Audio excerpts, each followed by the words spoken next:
Right. అవి వీడియోలు. ఇక ప్రధానంగా మెడికల్ కాలేజీలకు సంబంధించి వీళ్ళకి ₹100కే ఇచ్చేయటం, 99 పైసలకే ఇచ్చేయడం ప్రైవేట్ కంపెనీలకి ఇదేదో తమాషాగా ఉంది. మరోవైపేమో ఈ బూటకపు ఆరోగ్యశ్రీ బీమాని ఆరోగ్యశ్రీ ప్రభుత్వం నడపకుండా బీమా కంపెనీలకి మామూలుగా ప్రభుత్వం చేసే ఖర్చు 2,500 కోట్లు ఉంటే 3,500 కోట్లు ఇచ్చి మరి బీమా కంపెనీలకి ఇస్తున్నారని సోషల్ మీడియాలో హోరెత్తున్నారు జనం. మరి సోషల్ మీడియా అంటే అందుకే నిషేధం పెట్టాలని చూస్తున్నారేమో. ఇప్పుడు చూస్తున్నాం కదా కొన్ని అనుభవాలు. సోషల్ మీడియా జోలికి వెళ్తే ఎంత ఎలాంటి జనంలో ఎలాంటి ఫీలింగ్ వస్తుందో. సో ఈ నేపథ్యంలో ఇప్పుడు ఎకరాకి 100 పక్కా దందా అంటూ సాక్షి కథనాన్ని ఇచ్చింది. ఇవి మాత్రం ఎల్లో మీడియా రాయదు. ఇక వాళ్ళ తోసిన అబద్ధాలన్నీ రాసుకుంటూ పోతున్నారు. 2 విడతల్లో 10 ప్రభుత్వ వైద్య కళాశాలలు ప్రైవేటుకు దారాదత్తం, ఎకరా ₹100కి. ఇక బూటకపు బీమా. ఈ రెంటి మీద మీ కామెంట్ ఏమిటి రాంభూపాల్ గారు? సార్, నిన్ననే ఇక్కడ విజయవాడలో విద్యార్థి ఎస్ఎఫ్ఐ వాళ్ళు ఇతర అనేక సంఘాలని కలిపి ఓ రౌండ్ టేబుల్ జరుపుతున్నారు సార్. ఈ వైద్య కళాశాల ప్రైవేటీకరణ వాళ్ళు చాలా వివరాలు ఇచ్చినారు. ముఖ్యంగా గతంలో మనకు చాలా సంవత్సరాలుగా 10 వైద్య కళాశాలలే ఉన్నాయి. గతం నుంచి గత ప్రభుత్వం 17 కొత్త వైద్య కళాశాలలు తెచ్చింది. మొత్తం 27 ఉన్నాయి. సరే, కొన్ని ఇంకా ప్రారంభం కావాల్సినవి ఉన్నాయి. ఏమైనా 27 వైద్య కళాశాలలు మన కేంద్రం నుంచి అనుమతి ఉంది. ఇందులో 10 వైద్య కళాశాలను పీపీపీ మోడ్లో ఈ రోజు పూర్తిగా ప్రైవేట్ వాళ్ళకి అప్పగించడానికి రాష్ట్ర ప్రభుత్వం మన కేబినెట్ సమావేశంలో నిర్ణయించింది. నేను అడుగుతున్నా, ఈ రోజు ప్రభుత్వ వైద్య కళాశాలను నడపడానికి ఏ ఇబ్బందులు వచ్చినాయి? ఎందుకని మీరు ప్రభుత్వ వైద్య కళాశాలను కారణం చెప్పు.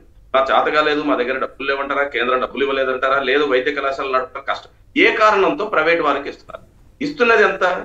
అతి చౌకగా విలువైనటువంటి భవనాల్ని, విలువైనటువంటి ఎక్విప్మెంట్స్, అక్కడ ఉన్నటువంటి దానికి సంబంధించిన స్థలాలు, మొత్తం ఇన్ఫ్రాస్ట్రక్చర్ గవర్నమెంట్.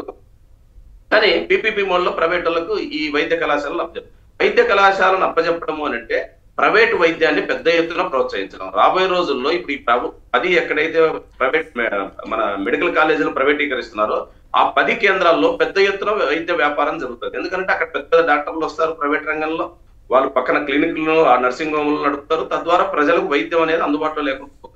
ఈ రోజు ప్రభుత్వ వైద్యం ఉంటేనే మన అటవీ ప్రాంతాల్లో ఉండే గిరిజన ప్రాంతాల్లో ఈ రోజు కూడా డోలోలో వచ్చి వాళ్ళు వైద్యం చేయించుకోలేక అనారోగ్యంతో చనిపోతున్నట్లు పరిస్థితి చూస్తున్నాం. మరి ప్రైవేట్ అయిపోతే రేపు వాళ్ళ పరిస్థితి ఏమిటి?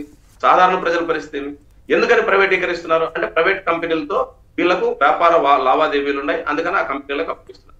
రెండో విషయం, ఈ రోజు ప్రభుత్వం వైద్య కళాశాలలు నడిపితే రిజర్వేషన్ ప్రాతిపదికన అనేక మంది ఎస్సీ, ఎస్టీ, గిరిజన సంబంధించిన పేదలు, ఆర్థికంగా వెనకబడిన వాళ్ళు ఆ రిజర్వేషన్ సదుపాయాల్లో కొన్ని సీట్లు పొందుతారు. ఈ రోజు అనంతపురం మెడికల్ కాలేజ్, ఇక్కడ సభ జరుగుతుంది కూడా చెప్పు, అనంతపురం మెడికల్ కాలేజీని ఆ రోజున కాంగ్రెస్ ప్రభుత్వం ప్రైవేట్ దాంట్లో ఏర్పాటు చేయాలని నిర్ణయించింది. పెద్ద ఎత్తున జిల్లాలో ఉండే అన్ని రకాల ఉద్యోగులు, కార్మికులు, ప్రజలందరూ కలిసి ఆందోళన చేసిన తర్వాత ప్రభుత్వం దిగొచ్చి దాన్ని ప్రభుత్వ రంగంలో నడిపింది. ఇప్పటికీ ప్రభుత్వం నడుపుతుంది. ప్రభుత్వంలో ఉంది కాబట్టి కొన్ని వేల మందికి ఉపాధి అవకాశాలు దొరికి అనేక మంది విద్య పొందుతున్నారు. తద్వారా హాస్పిటల్ డెవలప్ అయింది. అన్నిటికంటే కీలకమైంది, మాకు ఏదైనా జబ్బు వస్తే ఇటు కర్నూలుకి అటు బెంగళూరు పోయేవారు. ఈరోజు అక్కడ మంచి వైద్య సిబ్బంది ఉంది కాబట్టి సహజంగా హాస్పిటల్ డెవలప్ అయింది. దాని పక్కన సూపర్ స్పెషాలిటీ ఆసుపత్రులు కొత్తది కట్టి ఆ రకంగా కూడా డెవలప్ అయింది. కాబట్టి ఇవన్నిటికీ కారణం ప్రభుత్వంలో ఉంటే జరుగుతుంది. అంటే అప్పుడున్న చైతన్యం ఇప్పుడు కనపట్లేదు అంటారు ఈ లెక్కన. రాంభూపాల్ గారు, మీరు ఒక మంచి ఆసక్తికరమైన విషయం చెప్పారు. అనంతపురంలో ఆ రోజున ప్రైవేటు మెడికల్ కాలేజీ పెట్టడానికి కాంగ్రెస్ ప్రభుత్వం ప్రయత్నిస్తే మీరంతా వ్యతిరేకించి చైతన్యవంతులయ్యి ప్రభుత్వం ద్వారా తీసుకొచ్చారు. మరి ఇప్పుడు ఎందుకు ఆ చైతన్యం కొరవడింది అనుకోవాలా ఆంధ్రప్రదేశ్లో? లేదు సార్, ఖచ్చితంగా వస్తుంది. కారణం ఏమిటంటే భ్రమలు కల్పించేటువంటి అనేక సంస్థలు వాళ్ళ చేతిలో ప్రజల్ని వాస్తవాల్ని వక్రీకరించి ఇప్పుడు చూస్తున్నాం. నేను ఇన్ని సంవత్సరాల జీవితంలో వైద్య కళాశాలను ప్రైవేటీకరించడం కూడా మంచి కోసమే అని రాయగలిగినటువంటి మీడియా ఉందంటే ఇంక ఏం మాట్లాడాలి? మీరంతా సీనియర్లు, ఎక్కడైనా వాస్తవాన్ని వాస్తవంగా రాయడం సరే. ఇదే తెలుగుదేశం పార్టీ ప్రైవేటు చేయటానికి వీలు లేదని చెప్పి హైకోర్టుకి వెళ్ళింది, గుర్తుంది కదా మీకు, నెదురుమల్లి జనార్దన్ రెడ్డి గారి టైంలో. అప్పుడు నెదురుమల్లి జనార్దన్ రెడ్డి గారు డెంటల్ కాలేజీలు ప్రైవేట్ వాళ్ళకి ఇస్తే జనార్దన్ రెడ్డి ధనార్జన్ రెడ్డి అని చెప్పేసి హెడ్డింగ్స్ రాసినటువంటి పత్రికలు ఈ రోజు అదే వైద్య కళాశాలని ప్రైవేటీకరిస్తే అద్భుతం జరగబోతుంది అని చెప్పేసి అపోజిషన్ మీద తిడతాంది. అపోజిషన్ మీద, సాక్షి మీద విషం అని రాస్తున్నారు వాళ్ళు, విషపు రాతలు రాస్తూ. ప్రజలు అనుభవంలో తెలుసుకుంటారు సార్. ఎందుకంటే హాస్పిటల్లో ప్రభుత్వంలో ఉంటే వచ్చే సేవలు ఏమిటి, ప్రైవేట్ వైద్య కళాశాల అయిన తర్వాత వచ్చే సేవలు ఏమిటో ఖచ్చితంగా తెలుసుకుంటారు. రియాక్షన్స్ ఉంటాయి. ఇప్పుడు ఎవరు మాత్రం ఊహించి ఇంత పెద్ద ఎత్తున ప్రధాని కార్యాలయాల్ని ఆఫీసుల్ని ముట్టడిస్తారన్నట్టు బంగ్లాదేశ్ లో కానీ మన పక్కనున్న శ్రీలంక కానీ నేపాల్ కానీ. కాబట్టి ప్రజలు సైలెంట్ గా ఉన్నారంటే అంగీకరిస్తున్నారని కాదు, సమయం అవసరం, వాళ్ళకు వచ్చే కాలాన్ని బట్టి రియాక్షన్స్ ఉంటాయి. రైట్. అయితే ఆరోగ్యశ్రీ మీద కూడా కామెంట్ చెప్తారా సంక్షిప్తంగా? బూటకు బీమా అని ఇవాళ సాక్షిలో ఒక వార్త వచ్చింది. 25 లక్షల కవరేజ్ గతంలో కూడా ఉంది, ప్రభుత్వమే భరించేది. ఇప్పుడు 25 లక్షల కవరేజ్ అని బీమా కంపెనీల వాళ్ళకే ఉపయోగం అనేది ఎక్కువ మంది కామెంట్. వాస్తవమా కాదా? వాస్తవానికి ఆరోగ్యశ్రీ అనేది ప్రజలకు వైద్యాన్ని అందుబాటులోకి తెచ్చింది, నాణ్యమైన వైద్యాన్ని, అందులో కార్పొరేట్ వైద్యం అందుబాటులోకి వచ్చింది. కానీ మేము మొదటి నుంచి చెప్తున్నామంటే ఈ వైద్యం ప్రభుత్వంలో అందించడానికి ప్రయత్నం చేయండి, ప్రభుత్వ రంగాన్ని బలపరచండి. సరే, కారణం ఏమైనా ప్రభుత్వంలో విధానం తీసుకుని ఆరోగ్యశ్రీ ద్వారా ప్రజలకు వైద్యం అందింది.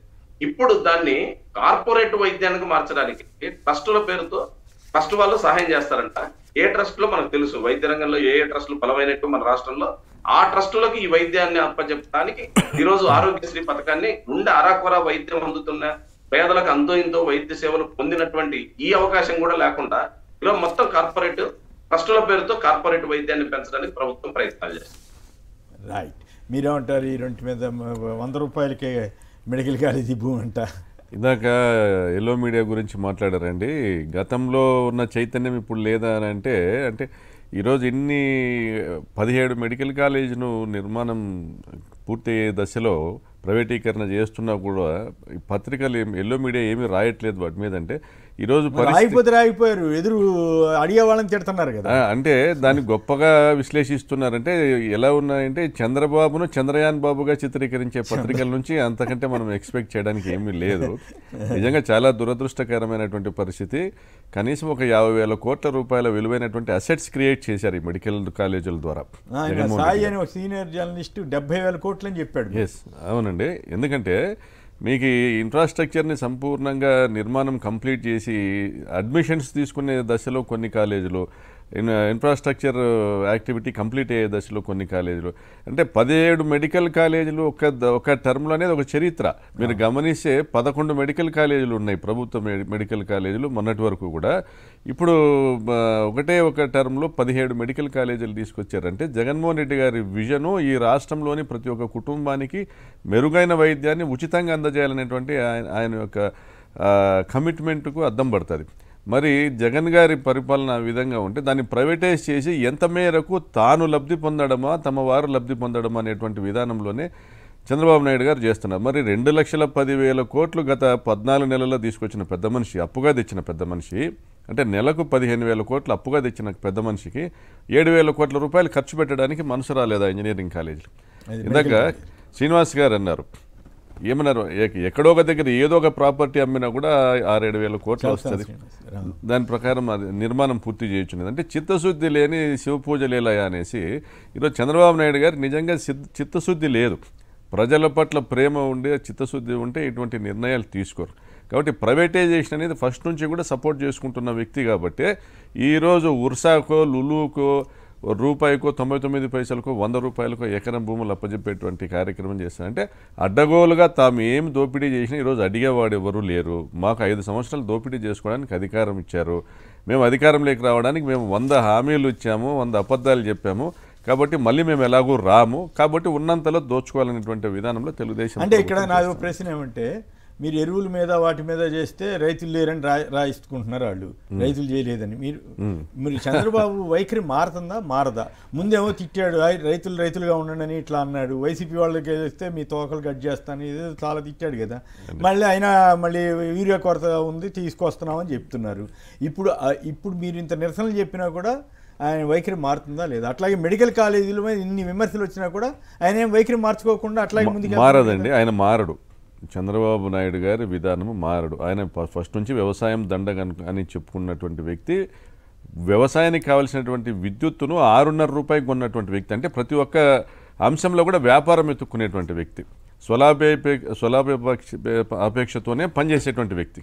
అంటే జగన్ గారు వచ్చినాక రాబోయే 20 సంవత్సరాలకు గాను కావలసినటువంటి పవర్, ఫ్రీ పవర్ కోసము గ్రీన్ ఎనర్జీ కార్పొరేషన్ ఏర్పాటు చేసి ఒక 20,000 మెగావాట్లతో సోలార్ పవర్ని తీసుకొని వచ్చేసి రైతులకు అష్యూర్డ్ పవర్ ఇవ్వాలన్నటువంటి ఒక విజన్ ఉన్నటువంటి వ్యక్తి. అంటే రాజశేఖర రెడ్డి గారు కుమారుడు కాబట్టి ఆయన ఆలోచన ఆ విధంగా ఉంటుంది.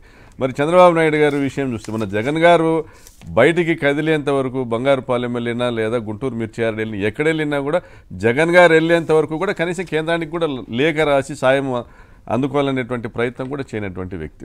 మరి ఈయన ఏదైనా నిండా మునిగిపోయి ఉన్నాడా, చాలా బిజీగా ఈ రాష్ట్రానికి విదేశీ పెట్టుబడులు తీసుకొస్తున్నాడా, విదేశీ పరిశ్రమలు వస్తున్నాయా అంటే ఏదీ లేదు.